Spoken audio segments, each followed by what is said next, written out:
Hello everyone, I am Prepper Princess, the author of Living on Almost Nothing.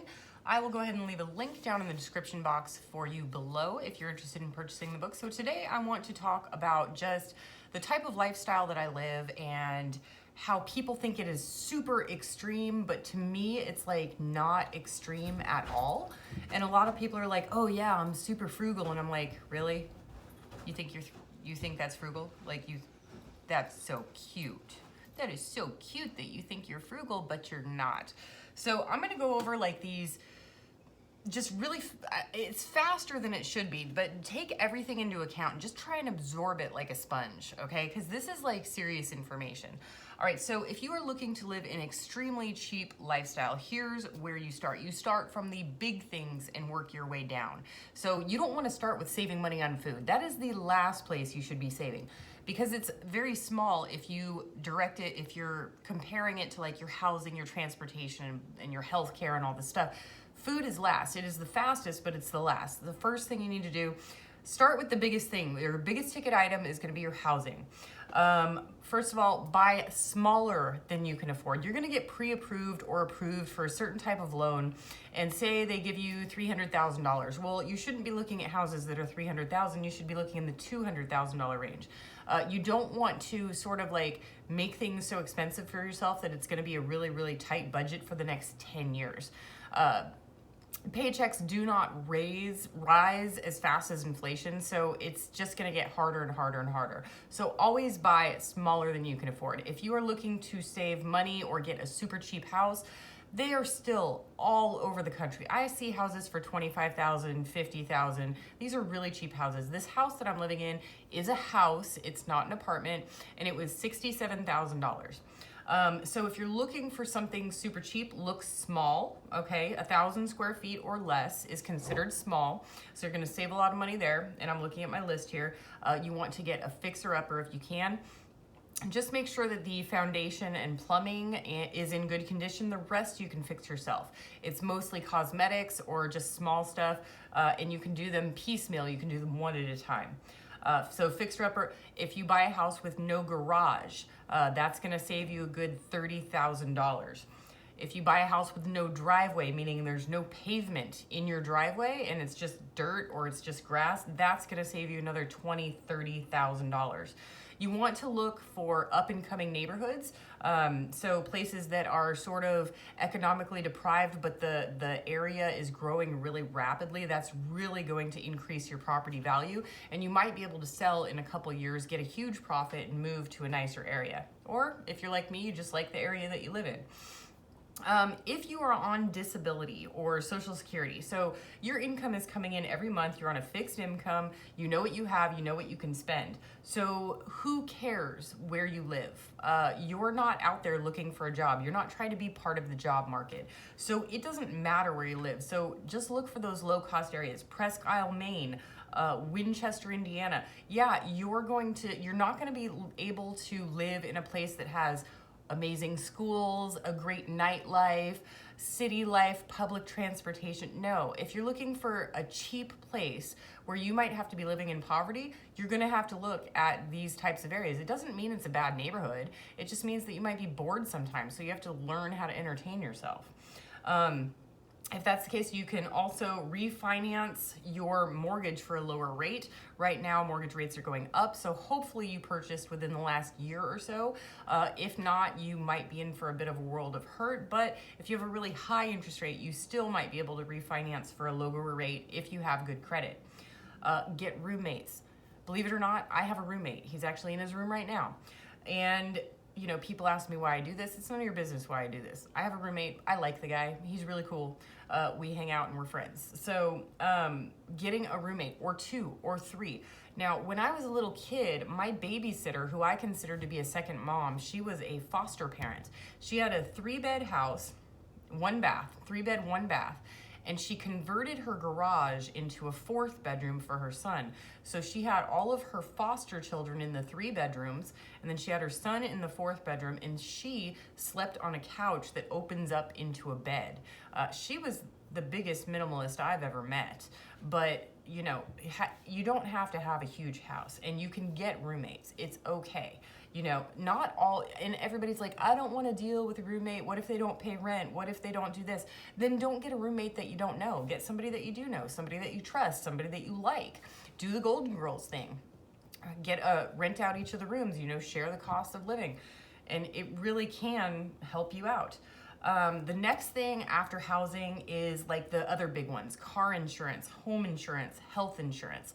These are things that you should be shopping for. Not only if you have a job that provides healthcare, even if you have a job that provides healthcare and you look at the different options that they have, you can price compare that to stuff that you can get outside of work. And sometimes you're able to save money because the healthcare that your work offers isn't as good as something that you can get somewhere else.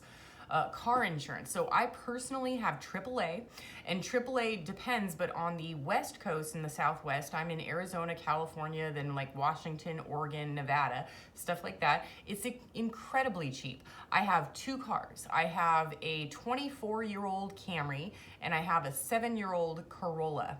And I pay, I believe, about $50 a month to insure both cars. That's not just one. I have liability only, and I am comfortable with that.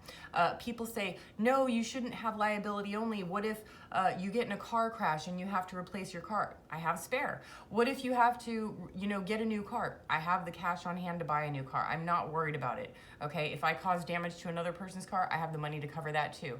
But it is liability, so my insurance would pay for that. So there is that, which is really important, and you have to make these phone calls.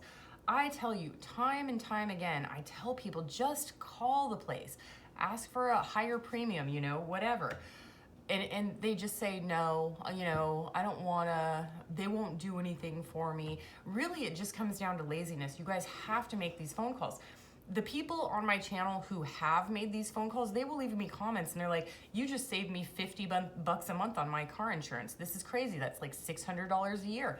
That's enough for a nice little getaway, going to a bed and breakfast for a weekend, or, going out to Vegas, having a good time. It's a huge amount of money, and it adds up so much over time. The next thing that you should be looking at is like your utilities. So what you're paying for electricity and gas. So here is what I do. As you can see, I have a ceiling fan on because it's over 90 degrees today, but I don't have my air conditioner on. First of all, I have mini split units. This house is set up so that like there's this main area right here where I'm sitting. There's a bedroom on one side and a bedroom on the other. That's the front door, but I can't point. My body doesn't move like that. It's that way. But so it's sort of like a split house. It used to be a duplex, which is why.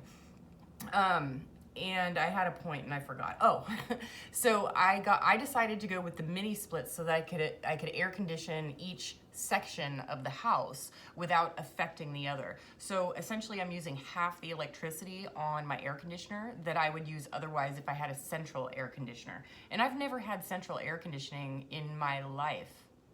Yeah, in my life, I've never had central air conditioning. Back in California, I had a small window unit that I would turn on maybe 5 times a year. Open your windows to freshen the air, get a nice breeze going. Use LED bulbs. I'm sure there's gonna be a million people in the comment section. LED bulbs are poisonous. Just shut up. Use CFLs, use LEDs. If you wanna use an incandescent, I don't care. But you're just using, 20, 30, 40 times more electricity than you need to when you're using a regular incandescent bulb. So here's a big one that people don't really get. So we have programmable thermostats these days, right? And people keep their climate, their temperature in their house at like 70 degrees, 24/7, 365. Even when I had a programmable thermostat, I did not do this.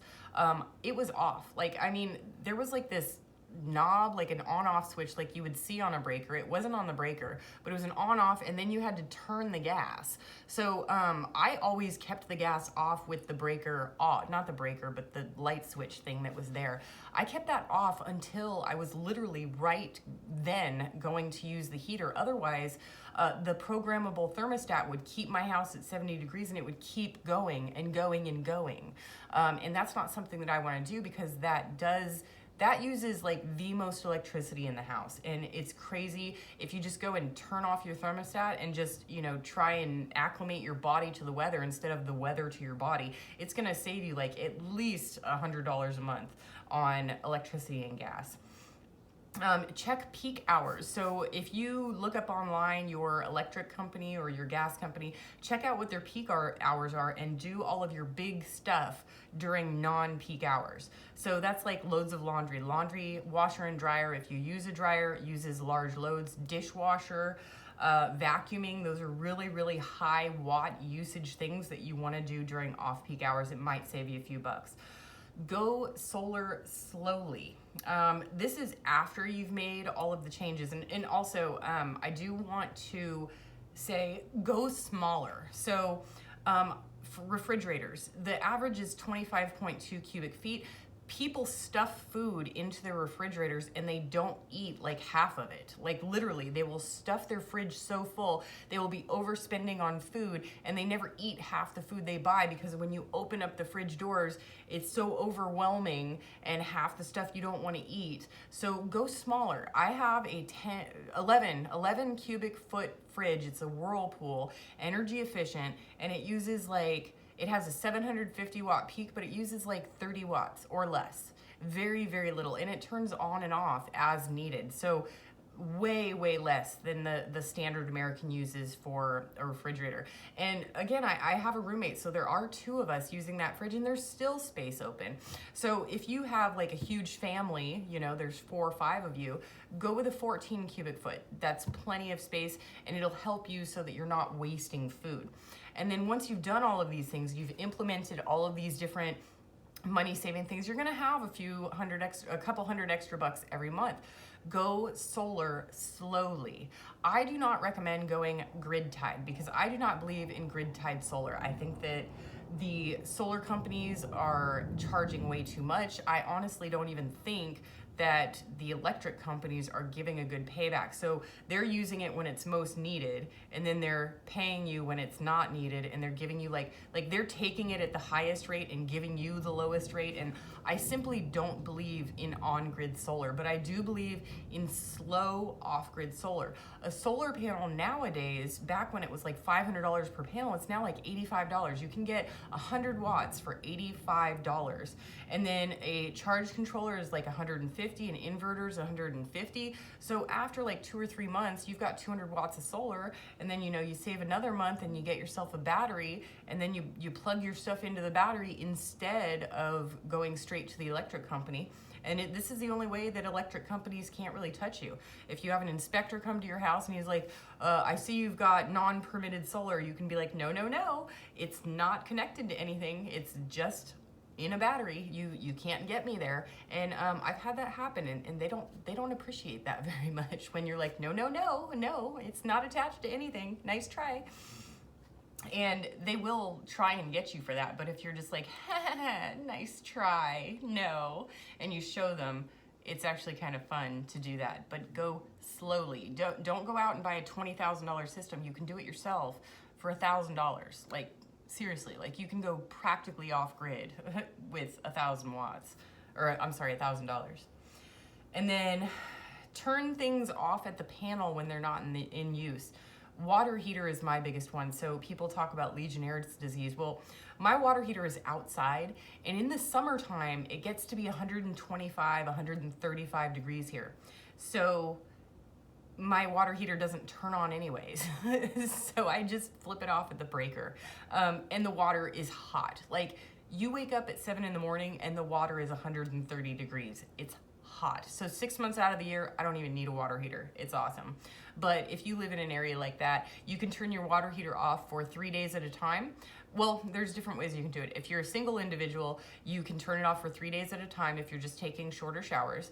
If you want to take a long bath, turn it on an hour before you're about to take your bath, and then turn it off right when you're done. And that'll do it. So line dry clothes too. So I love line drying my clothes, and believe it or not, we have timed it. And the laundry gets dry faster line drying in Arizona than it does in the dryer. So it's faster for me to line dry my clothes. It's crazy. And I never would have thought of that back in California. It takes like 8 hours. Here, your stuff's dry in 20 minutes. It's crazy. So let's go with some other stuff. So your internet. My internet is with Frontier. I think that's correct, Frontier, and mine is $37.99. But when I got the pamphlet in the mail, they wanted to charge $60. So I called them and I said, hey, I saw the $60 thing. Do you have anything lower cost for a lower speed? Now, most people don't know this. Well, first of all, I used to work at Comcast, which is cable internet and phones. And they don't tell you this, but if you're using your internet for streaming, the most, like the least you need for it not to spin and take a lot of time, you need 3 megabits per second. At this point, our technology has advanced so much that the minimum companies even offer is 8. So if you only need 3 and they're offering 8 at the non-advertised slowest speed, you're still getting more than double the speed that you need to stream your services. So I called them. Mine's $37.99. It has not gone up. And the one downfall to this is that the upload speed is really small. So whenever I make a YouTube video, I have to go to the library. I have to go to the library to upload, because if I do it at my house, it's about an 18-hour upload, and if I do it there, it's about 20 minutes. So I go to the library anyway. I enjoy books. There's another frugal thing, books and DVDs at the library. So you're gonna have to ask for this on the phone. Cable. I don't know why people still have cable. I don't get it. So I used to have cable. Yeah. My ex would, she refused not to have it because of football. I don't get it. But I went with a Roku box, and I enjoy my Roku more than I ever enjoyed cable, ever. It has more TV shows, more movies, thousands of options. And if you don't believe me, go buy a Roku box for $25. I'll go ahead and leave a link in the description for the Roku and my cell phone stuff and all that stuff. But go buy a Roku. You can still use your Roku while you have cable. So use your cable, check out the Roku at the same time, and you're gonna be like, the Roku has the same stuff as my cable. Why am I paying for this when it's over here for free? I don't get it. Like, I don't understand. How are they doing this for free? You'll figure it out, and you're gonna realize, like, wow, I've been wasting $150, $200 a month for the last 25 years. I'm really upset about that. And you're gonna switch and you're gonna love it. I'm telling you, Roku box. Some people talk about the Amazon Fire Stick. Great, I've never tried it, and I'm very happy with my Roku. Maybe someday I'll try the Fire Stick, but I hear that it offers exactly the same stuff as the Roku. It just has a different main menu. So I don't really see a reason to spend the money on the Fire Stick if I already have a Roku and it offers the same thing. Cell phone, go to a $10 or $15 a month plan. Do the VNMs. T-Mobile, AT&T, Verizon, all these huge companies charge the most money. I can't believe what they charge, and I didn't even learn this until like a couple years ago. So I used to have AT&T for $74 a month. I switched to Cricket Wireless for $30 a month, saw no change. The problem with AT&T in my area is I had to stand in that corner right there in order to make a phone call because it wouldn't work anywhere in my house, and I finally got tired of it. And so I went and I talked to like some coworkers, and somebody was like, Mint Mobile, and I was like, okay. So I tried to find a Mint Mobile, couldn't. I found them online. They sent me a SIM card. I tried it, and my phone works everywhere. It works everywhere. So I no longer have to worry about that. I can use my phone here. I can use it at work, out in the middle of the desert. Like seriously, hiking at Grapevine Canyon in the middle of nowhere, 20 miles from anything, and I get reception with Mint Mobile. I get reception. If Mint Mobile, which works off of the T-Mobile network, doesn't work for you, Boost. If you have AT&T, I believe that Boost uses AT&T. If I'm wrong, go ahead and correct me in the comments. But Boost, you can get 1 gigabyte of data for $10 a month. As long as you're using Wi-Fi, you know, connecting to Wi-Fi while you're streaming the internet, you don't need all those gigs of data. You just don't need them.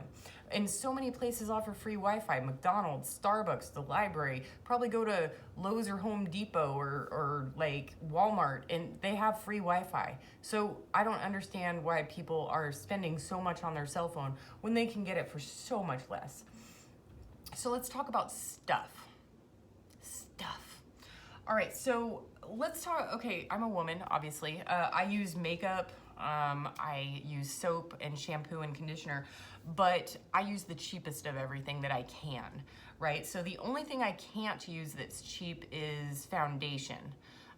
So the liquid foundation, I can't use the cheap. I use, it's like $8, which is expensive to me. I don't know if that's cheap to you guys. I've heard of MAC being like $30, but True Match. I use True Match liquid foundation, but then the rest, like the powder, is CoverGirl for $1 at the Dollar Tree. The eyeliner is $1 at the Dollar Tree. I believe that's CoverGirl too. Not sure. Mascara, $1. Lipstick, $1. So everything except for the foundation is $1. So I use the cheap stuff, you know, and it's fine. It uses the same as the expensive True Match stuff or the Maybelline or whatever you call it. It looks the same on my face, and my face is discolored right now because I've been getting a lot of sun at my job. All right, so we've got that, and then for shampoo, I use VO5 shampoo and conditioner. I'm thinking of switching to VO5 shampoo and conditioner in ones, just so I don't have to do it twice, like shampoo and then conditioner. Another way and they're 88 cents. They're less than $1 at Walmart. Look on the bottom shelf. Always look on the bottom shelf. And I only wash my hair twice a week. So I do it every Monday and Thursday, and my hair is excellent. It's in great shape, no problem, no breakage, no nothing. The color is even staying in really well. I recently dyed my hair. I don't think I'm gonna be dyeing my hair again in the future, but we'll see. I went a good 8 months without dyeing my hair, and I actually liked it. When I did it this way, I was trying to get it all to match. And I was going with the darker color, and it didn't do what I expected it to, but that's okay. I'm not really big on hair either. And then I use Equate. So Walmart has their own brand, Equate, and I use Equate for soap, so body soap, and it smells like Dove. It's the Dove, it's Equate, but it smells like, and it uses just like Dove. I love it. It's the only thing that keeps my skin moisturized. We have a lot of wind here, a lot of sand, and you have to stay moisturized here. Otherwise, you're just gonna dry out like that dude on Indiana Jones who just he looked at the ark and he just, yeah, that's what you're gonna look like here if you don't use lotion. So I love Equate brand. Same with detergent. So Walmart has Gain. It's Equate, but it's Gain, right? So it's Gain. And when you have a capful, check out my laundry video. You've been doing laundry all wrong. When you have a capful, I use this much. I don't use the capful, I use just this much. And the container of laundry soap lasts me 6 months to a year, and I add water to it as I go along. Sometimes I don't even use laundry soap. I just have my laundry ball, and I'll put my laundry ball in, and I'm like, okay, I'm sick of smelling like Gain. I want to get that nice airy air smell that you get from line drying, and I won't use the soap, and I love that. And then I want the Gain smell back, so I'll use it again. So again, just like with shampoo and conditioner, I don't do my hair every day. Just like with the laundry stuff, I don't use it every time I do laundry. So that saves you a whole bunch. So here's one of the big things that gets me, and I don't get it. We live in an over-sanitized world, okay? We do. People are afraid of bacteria, viruses, germs, everything. And our friend last year didn't help very much. But to me, everyone is overly sanitized. I clean everything, right? Look at my house, it's clean. My dog's clean, my couch is clean, everything's clean. But I don't go out and buy one oven cleaner, floor cleaner, countertop cleaner, refrigerator cleaner, car cleaner, dusting agent, polishing wax. I'm running out. Whatever. I don't buy 10 different cleaning products. I buy one, and it does my dishes too. So I buy Dawn. That's it. Dawn, one part Dawn to 10 parts water cleans everything. It's clean. It's clean. And I don't worry about the viruses and the bacteria and stuff. Look, I'm gonna be honest with you guys, I don't get sick. Okay, I'm 40 years old. I've never had a prescription medication. I've never taken antibiotics.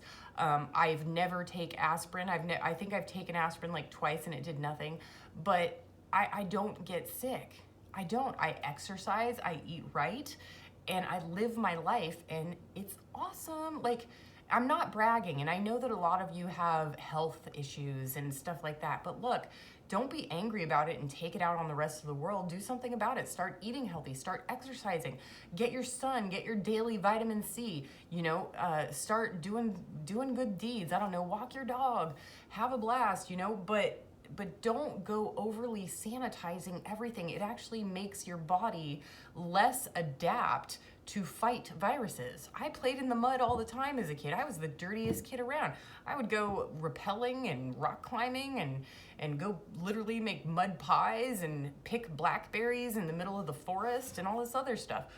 And I don't get sick, folks. I'm telling you, I don't.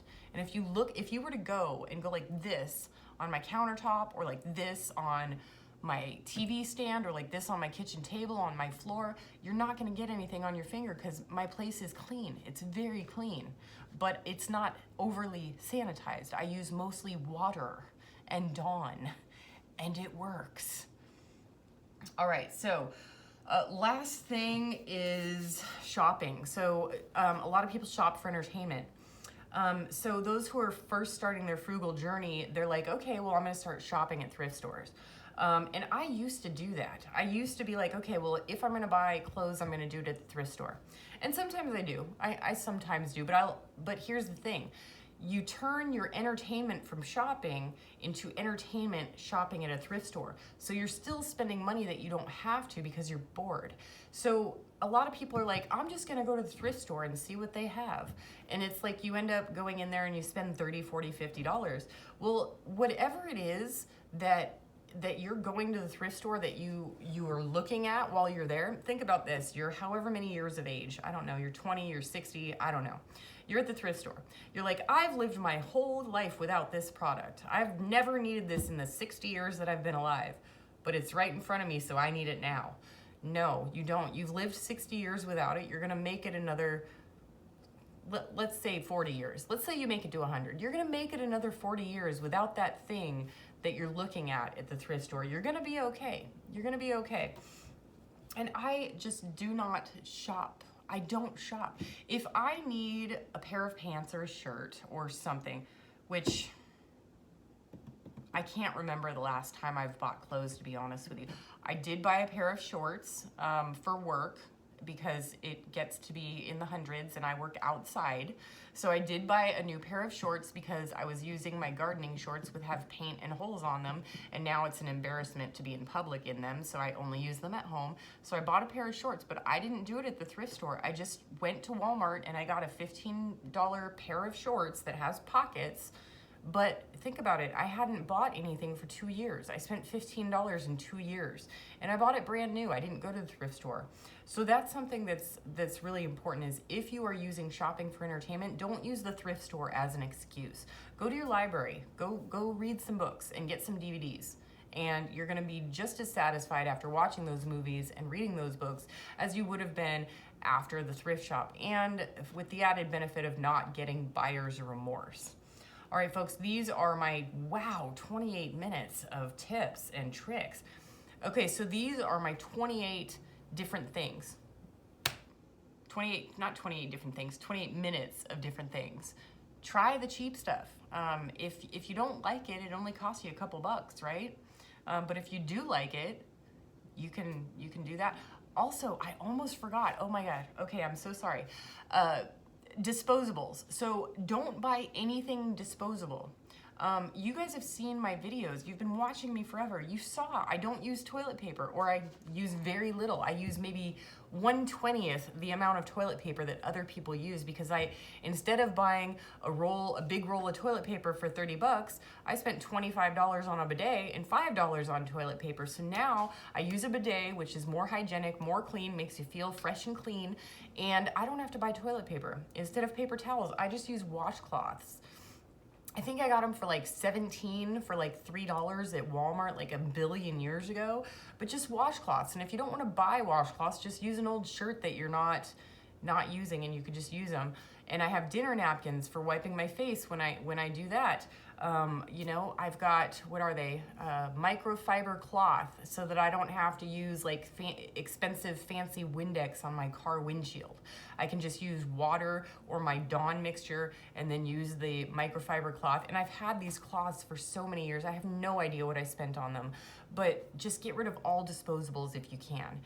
Anything that's disposable, you don't want it. You don't want it. You want a one-time cost that'll last you the rest of your life. All right, folks, I hope that this video has been helpful. Do what you can with what you've got. Prepper Princess out.